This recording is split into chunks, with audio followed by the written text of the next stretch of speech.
So, excuse me. So today's episode is on love addiction. Love Cue addiction. the music. So today's So last week it was sex addiction. What's the difference? well, I'm so glad you asked. Uh-huh. So love addiction and sex addiction, they're both process addictions.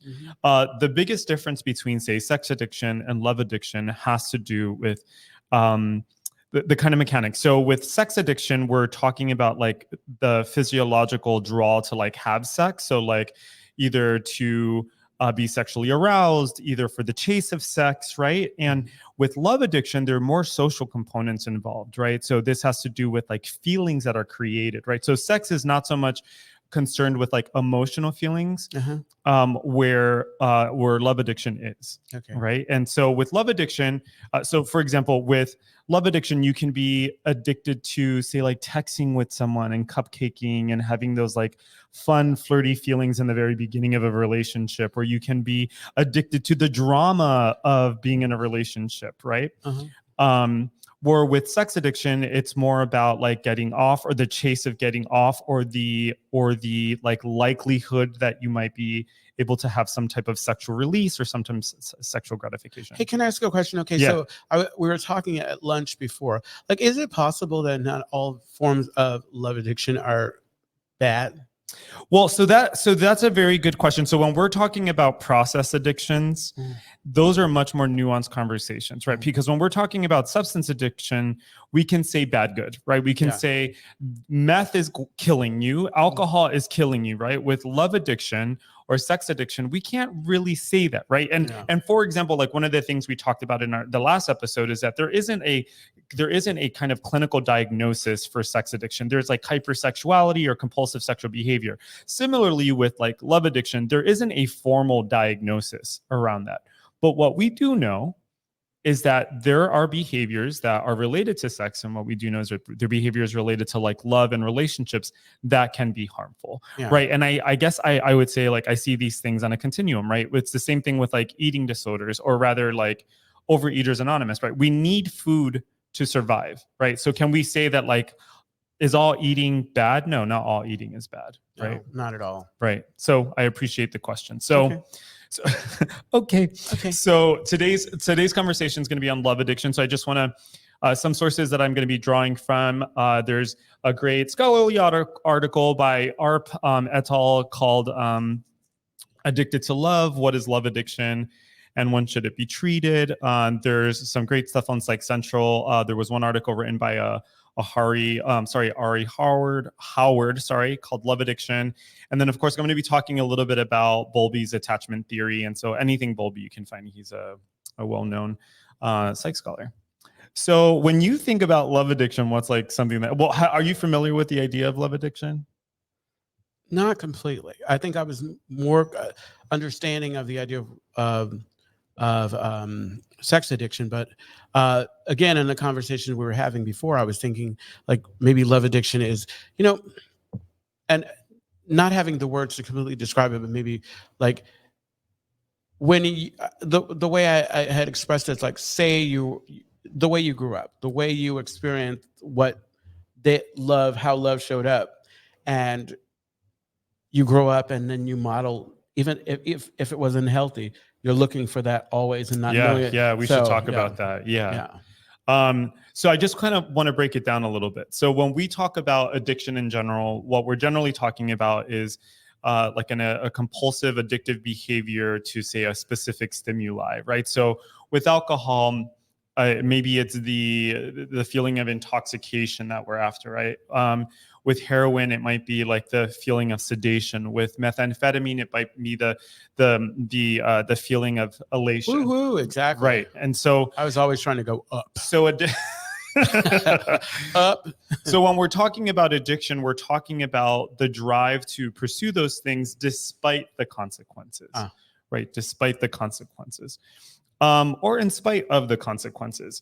And so when we're talking about love addiction, what we're talking about is like an emotional condition that's characterized by unhealthy attachment to love or the feelings of being loved, right? So this might be You know, like you see someone who's constantly in a relationship, like they're jumping, like that could be like a form of love addiction, or someone who enters into a relationship and so they start to like neglect all of their responsibilities, or they start to isolate themselves. And that isn't always, you know, one of the things I want to make clear is that there's going to be a lot of overlap between, say, what I'm calling what might be considered like unhealthy and what's actually healthy, right? Is it also maybe like better for this, like, because when I think about love in like its purest form, it's a beautiful thing, it's a good thing or whatever. So is it maybe the idea of love and not love itself that is the issue? What is love is what you're asking. Yes. Yeah. So, you know what's interesting? I wasn't going to talk about this, but what's really interesting about like the history of love and the way we conceptualize dating is that a lot of what we characterize as love and dating and stuff like that is actually relatively new. This is all stuff that's come within like the last 50 years. For example, like so the idea of like pursuing someone for like the emotional, like that's a relatively new idea, right? Like there's some articles out there that'll explain that love, for example, depending on like your socioeconomic status, was treated differently, right? Like for like high SES, love was considered a way of preserving wealth, right? And so you see this with like royal families, right? A more middle class concept of love is like love as a way of evening out, right? Like, so you have to arrive with your own stuff, I have to arrive with my own stuff, and we'll take care of each other. That's a more middle class idea of love. Where a lower SES concept of love is this idea that love is actually separate from like financial well-being and health. Love is kind of independent of that. So basically what I'm saying is that this idea, what we're calling love, is very complex, and it's culturally informed. It's informed by like the time you're living in. It's also defined by like the like microcultures, right? So like I may be Puerto Rican, but I'm a gay male who was raised in the United States who lives in San Francisco, right? And so there are ways that like my idea of love might be informed by all of those things. Wow. It's like, so what you're saying is that this might be a conversation we have to continue. Yeah. So, I mean, I know sometimes I think about like the topics we take on and I'm like, wow, this could be an entire series, you know? Oh yeah. But so when we talk about like substance addiction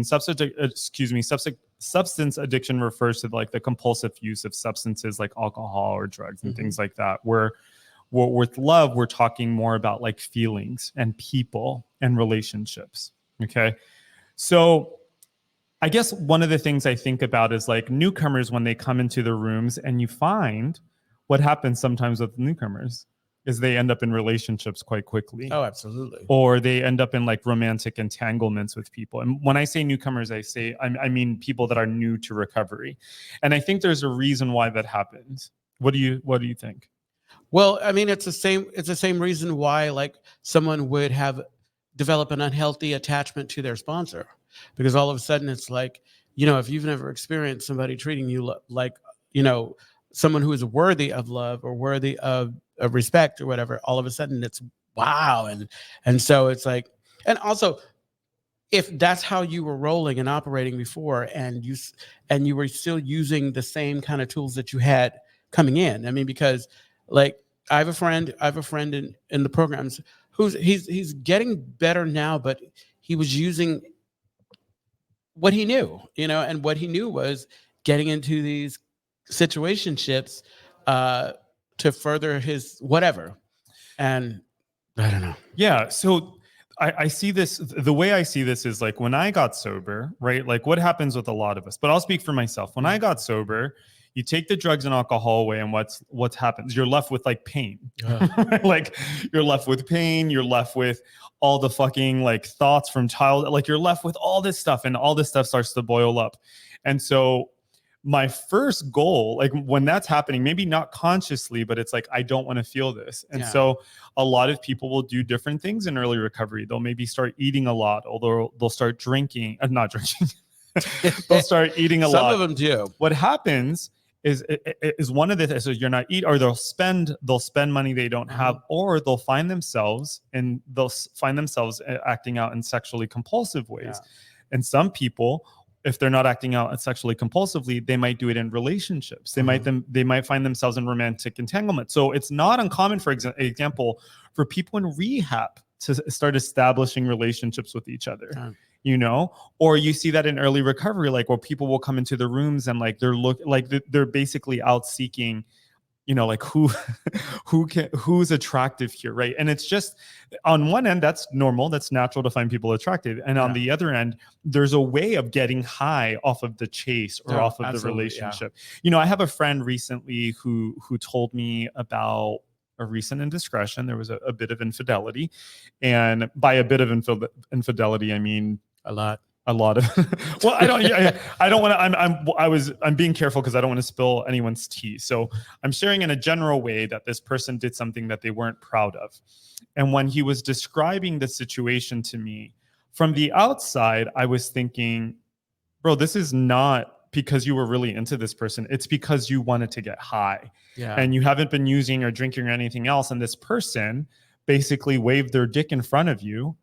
And you it was euphoric, not just like seeing his dick. Well, I don't even know if that's actually what happened. I know there was the thing that happened. I'm not going to describe. You know what? I like to show my dick. I'm sorry. Yeah.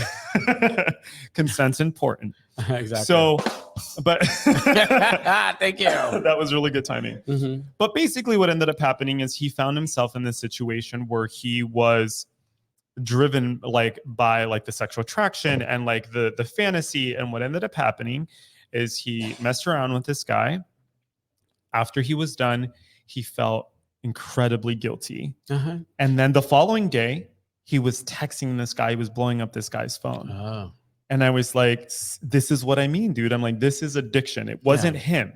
Whatever. You in the grander scheme of things, yes, you cheated, but that's not what's happening here. What's happening here is that you are in early recovery, you are in a committed relationship, and you were in a vulnerable situation where it was another way of getting high. Right. And so he started describing to me blowing up this guy's phone, or wanting to not blowing up his phone, but wanting to blow up his phone and wanting to do all of this stuff. And he was caught up in all of this. Meanwhile, he's in a relationship, right? He doesn't know that guy from a can of paint, right? But it was the fantasy that he was drawn to. And we see a lot of this, we see a lot of this in unhealthy, abusive relationships, right? So you'll have someone, for example,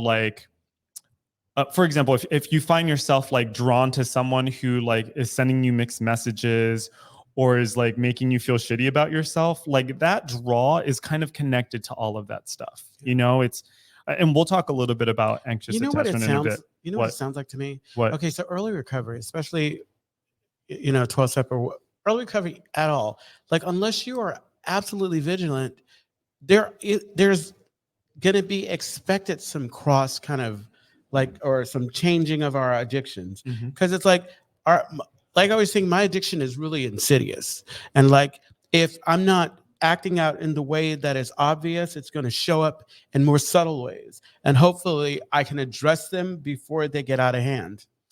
Yeah, of course. The other day I was at a brunch and I had an unfortunate conversation with. Actually, I'm going to reserve that comment because if you want to hear more about that, hit me up on email or SpeakPipe. I don't even know if we tell people about that. I'm not going to talk about that conversation. I know, but it was an unfortunate one. I'll just say that much. But so there are similarities between substance addiction and process addiction, and one of those similarities is that, I've talked about before, there are similar dopamine pathways that are activated when you're engaged in those kind of behaviors. And there's also kind of the emotional void filling or escaping reality, though it has that kind of texture, to it. So we see people. I love that it has that texture. Yeah, it has that bumpy, groovy feeling. Yeah, where you're this feels familiar, So I want to talk a little bit about attachment styles, and this is a la Bowlby. So I'm going to talk specifically about anxious attachment and how it might relate to love addiction. So there are there's believed to be 4 different attachment styles. There's secure, avoidant, disorganized, and anxious. right? And the secure attachment, like say the secure attached individual is the person who, they're able to be apart from their partner and not believe that their partner isn't going to return. This is someone who they don't see, they don't see like hiccups or upsets in the relationship as like apocalyptic. Like that doesn't mean the end of a relationship. Where you might have like an anxious, preoccupied person who might feel like insecure or is constantly seeking validation or feels very uncomfortable when they're away from their partner. They might think that their partner is cheating or lying. The avoidant partner or the avoidant person might might actually be turned off by someone expressing interest in them, right? They might like recoil as if from a hot flame. As if from a hot flame. They might recoil when someone actually shares like mutual interest in them, right? And then you have avoidant, anxious, disorganized. So a person who has like a disorganized attachment, they recoil if you show interest, but if you don't show interest, then they want you more. Right? I don't know, but that sounds like somebody I know. That sounds like you. Shut up. Oh, yeah. We have a comment. Oh, let's hear the comment. Jaylon writes, well, hello, Jaylon. Hi, Jaylon. Jaylon writes, what makes wanting to love someone or be loved by someone an addiction? In recovery, we tell people all the time to let us love you until you can love yourself. I think we can agree and say we all need love and connection to survive, but when we classify it as an addiction, I can only assume there's some partial negative connotation with being addicted to love. Thoughts? So the question here, what makes wanting to love someone or be loved by someone an addiction? So that's a very good question. So like with everything else, what I'm talking about is when and we can use program speak here, when a natural instinct kind of goes beyond what it's intended to, right? So like, for example, we talk about our fair share, right? So it's an addiction when we go beyond our fair share. When, for example, let's say Louis is my partner and Louis has to go on a business trip, right? I'm probably going to hook up. I'm almost certain I will. Sorry. I love you, but let's say Louis goes on a business trip, right?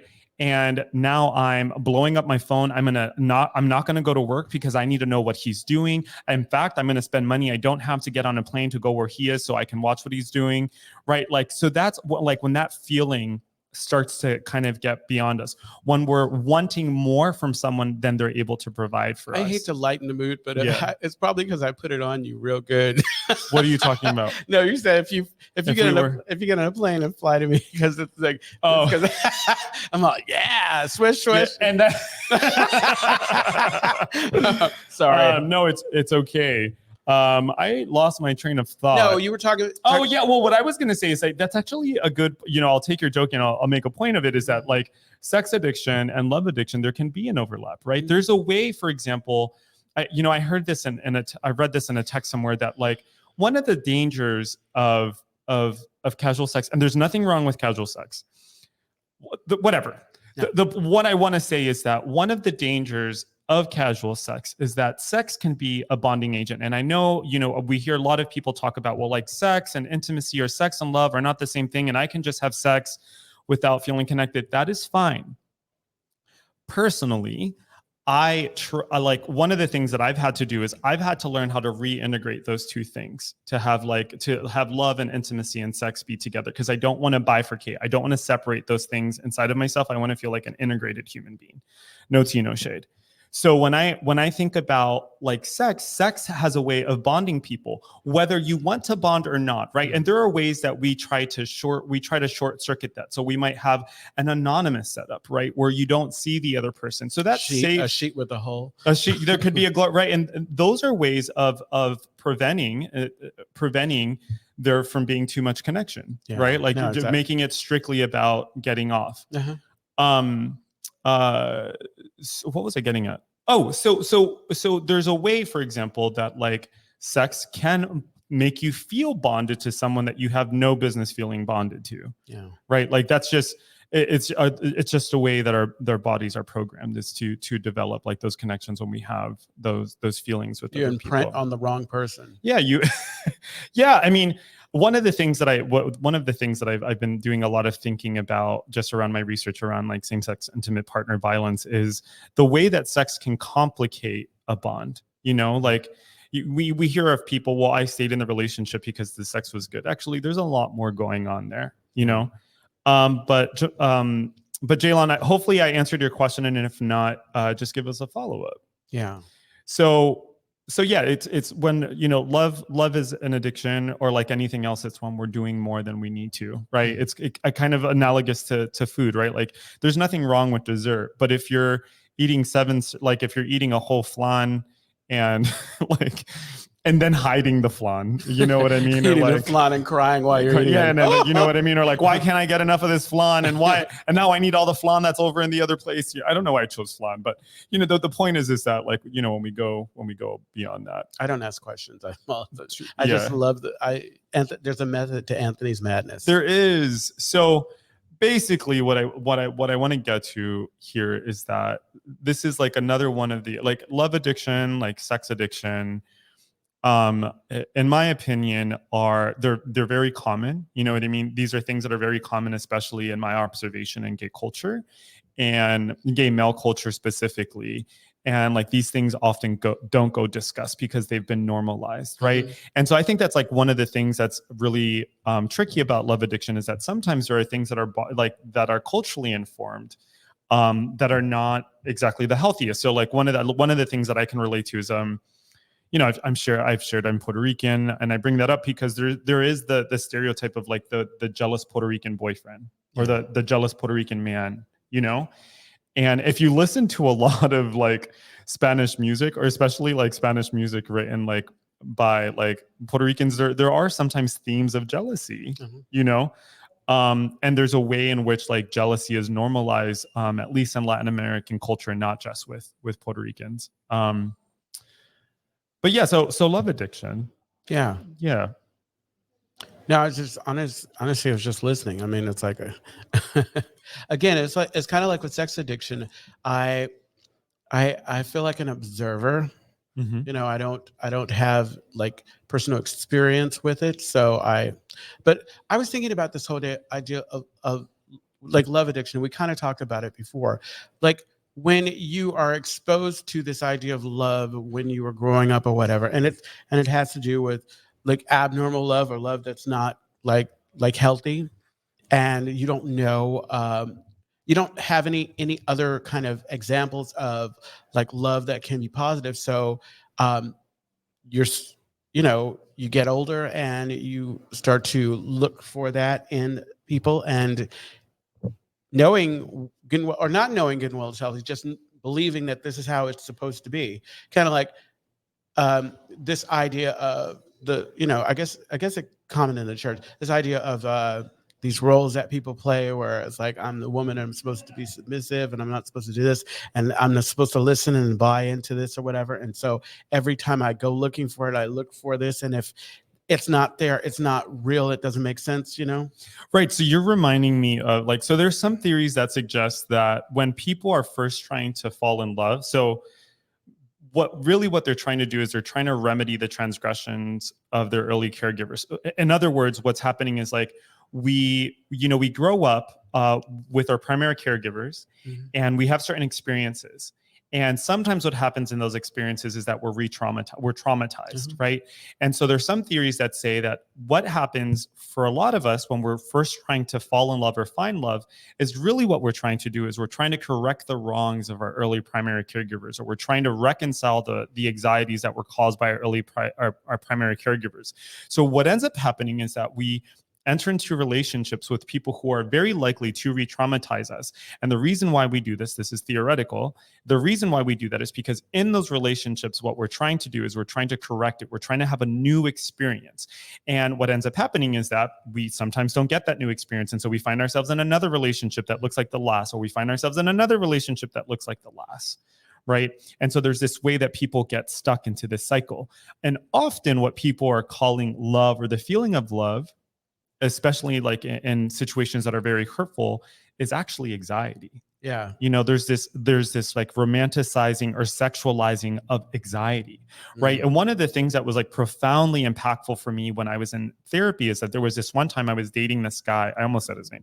I was dating this guy, and he was horrible for me. Like would occasionally reply to my text messages. We had like we were hooking up a lot, but like he was only kind of available, right? And I remember thinking to myself, oh my God, I'm in love with him. But I remember having that feeling often, like with other people. And I go, what the fuck is this?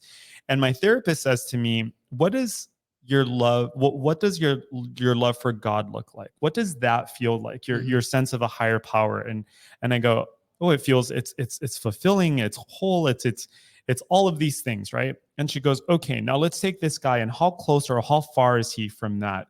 And when she did that, like I had this template in my head. And so she put her hands out like this and she goes, okay, here's your sense or connection with like a power that's greater than yourself. And then you have this other person. Oh. And ever since then, like I'd been able to like properly categorize my experiences. Right. And so I had to get out of this cycle of being drawn to the wrong people, I had to learn how to be attracted to healthy qualities because I was very attracted to people who like made me feel disposable, One of the things that I think happens with a lot of people is that they might walk around with like fucked up ideas they have about themselves. Yeah, exactly. And what they're subconsciously doing is they're subconsciously seeking people who confirm those thoughts. Yeah.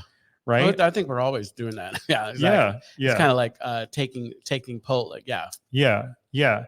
And that can be, and that is like, and that is part of what can be part of like the addictive process. To go back to Jaylon's comment about, this idea in 12 steps specifically, when they say, let us love you until you love ourselves. I think what it is we come in with these warped ideas of what love is, and we bought into.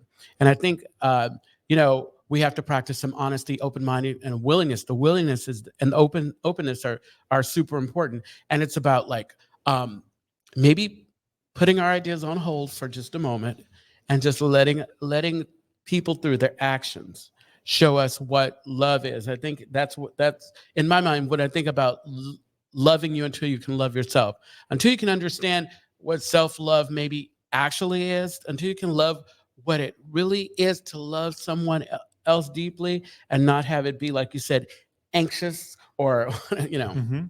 Yeah, I think, one of the things that I want to make clear that I've talked about, and I talked about this when we were talking about sex addiction, is that one of the things that I don't want to do is I don't want to pathologize what could otherwise be considered normal behavior. Yeah. Right. And by pathologize, I mean, I don't want to say that it's like a sickness or there's something wrong. Right. But what I want to do is I want to offer information, and what people do with that information is up to them. We want to normalize talking about it. Yeah. Normalize.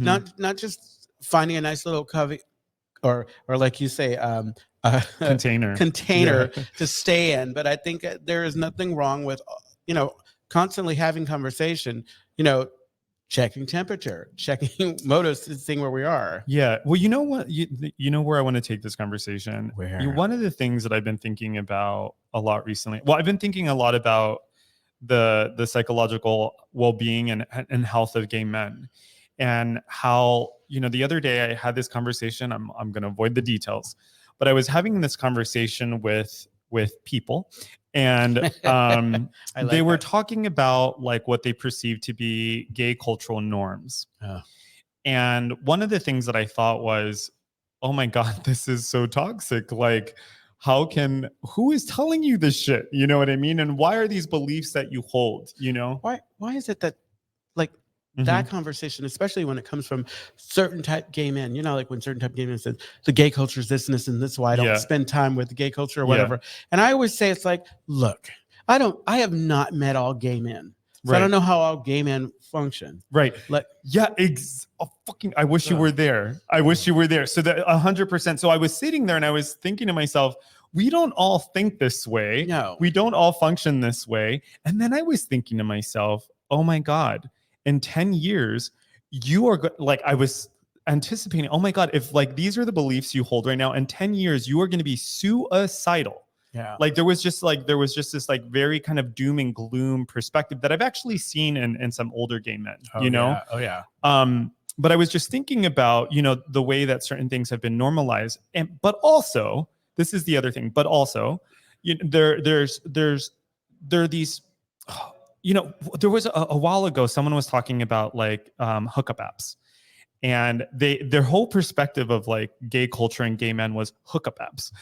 And I was like, I had to remind that person, not everyone is on there. No. There are plenty of people that are not on there. And it of the sucks people, when I look for somebody who I was hoping on, and they're not. They're not. yeah. And not everyone on there is behaving the same way. Not at all. You know what I mean? Like not everyone is on there doing the same thing. The point that I'm like wanting to get to here is that there is this way that there are things that go unchecked. Yeah. You know, there are a lot of like toxic behaviors that that kind of get a lot of attention that are not representative of the entire like human experience. I've been thinking a lot about older gay men these days. You know, we are an inclusive podcast. And the reason why I'm talking about gay men is because my research focuses on gay men specifically. And so I've been thinking a lot about like older gay men and the way older gay men tend to feel invisible, or the way older gay men, especially like long-term survivors of like HIV, AIDS, you know what I mean? Like there's like this perspective in this way that like we can be more unified. You know what I mean? We can drop our swords and shields that are left over from like, say, when maybe we were baby gays and we were like, we had to defend ourselves, or like, there's just a lot of things that are also just kind of like the drug use and drinking and all of this other stuff that has been normalized, that we don't talk about enough. I mean, as people in recovery, I think we have those conversations a lot. But we're fortunate because it's like, and even with the podcast, it's like, I feel like we get to have conversations that sometimes it's easy to take the stuff for granted. Yeah, for sure. You know, one of my hopes, you know, while I'm alive and you know, working in mental health is to help LGBT plus identified people to feel like more complete human beings, and that we have so much more to offer than our bodies, or we have so much more to offer than what other people see, you know, and that we can actually have fulfilling, productive, meaningful lives that are not restricted to these like very very small ideas of what like a life can possibly be. Absolutely. You know, so love addiction. So we have a comment, and the comment is, Jaylon writes, "It's funny you talk about being stuck in the cycle, essentially trying to break the cycle. For me, what that looks like is what I've been taught to do, which is love hard. However, recovery teaches me to not have expectations. And so the duality my upbringing teachings and what I've learned in recovery, which is to not hold people to expectations they didn't ask for, has put me in the challenging place of really validating my own worth despite my best efforts at showing enough interest." Thank you for that, Jaylon. So on that one, it's like, and I feel like the thing that I had to learn was that folks were not going to be the same to me as I was to them, and that wasn't a bad thing. Right. And I wanted to be true to who I was. So if I'm going to be this person that loves hard, I'm going to be love hard, but be mindful of the fact that this is how I'm doing. It's kind of like with work. I have a certain work ethic. I like to work a certain way.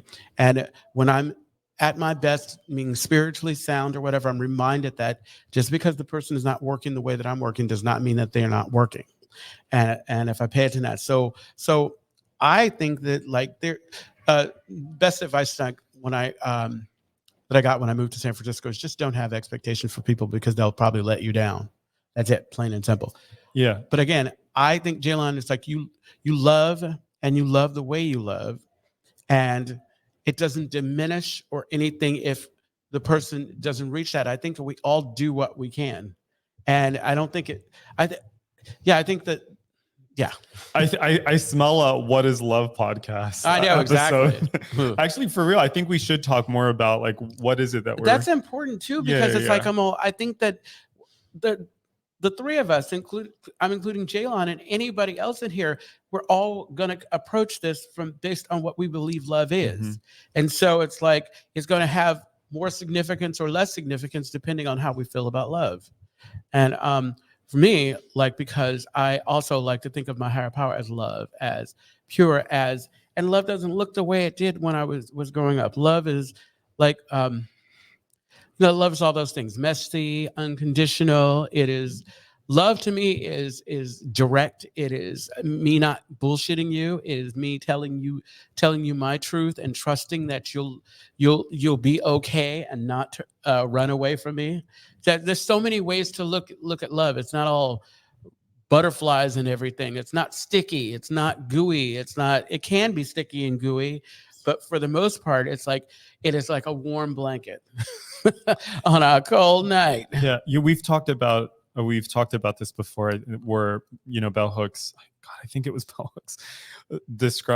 She talks about how, like, many of us growing up, we weren't loved, but we were cared for. Ooh, I've been talking about that a bunch. We were cared for, and that love is really like the wanting to uplift and support and the spiritual kind of cultivation of a human being.